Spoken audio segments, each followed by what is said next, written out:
Sang artificiel ou sang produit artificiellement? Voilà la question et la production d'un sang artificiel serait notre possibilité de reproduire en laboratoire, ou sur nos paillasses de recherche, une molécule qui a les mêmes caractéristiques que l'hémoglobine.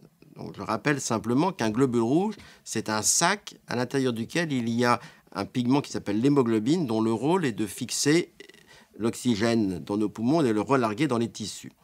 Donc en fait, ce qui est intéressant, c'est cette hémoglobine, et le sac autour ne vient que nous ennuyer, puisqu'à la surface de ce sac, il y a des systèmes de groupes sanguins qui empêchent que le sang soit compatible de façon universelle.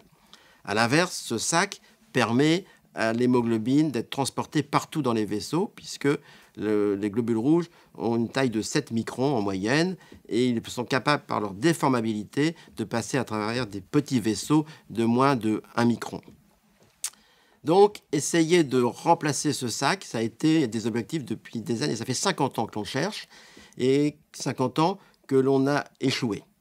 Pourquoi? Parce que lorsque l'on met l'hémoglobine dans la circulation directement, elle va en fait passer à travers le filtre rénal en raison de sa petite taille, et elle va entraîner des désordres vasculaires parce qu'elle va consommer des molécules de NO, et qui vont entraîner des désordres vasculaires et des troubles de la tension. Donc, 50 ans de recherche, 50 ans d'échec à vouloir remplacer le sang et à produire artificiellement des globules rouges. Eh bien, nous avons choisi la voie la plus modeste, qui est celle de produire des globules rouges comme ce que fait la nature.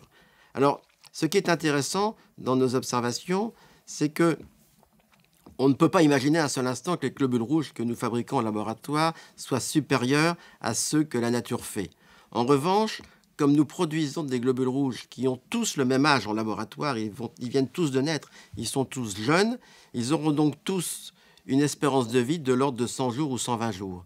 Ce qui fait que dans le futur, lorsque ce système pourra être complètement généralisé, eh bien l'avantage sera grand, puisque ces populations de globules rouges seront plus efficaces que celles que l'on prélève à un donneur, parce qu'il y a chez un donneur un mélange de jeunes globules et de globules plus vieux.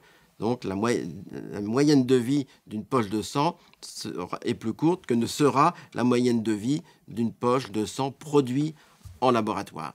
La totalité des globules qui seront injectés seront plus jeunes, donc plus longue efficacité transfusionnelle, moins de transfusions donc, et moins de complications.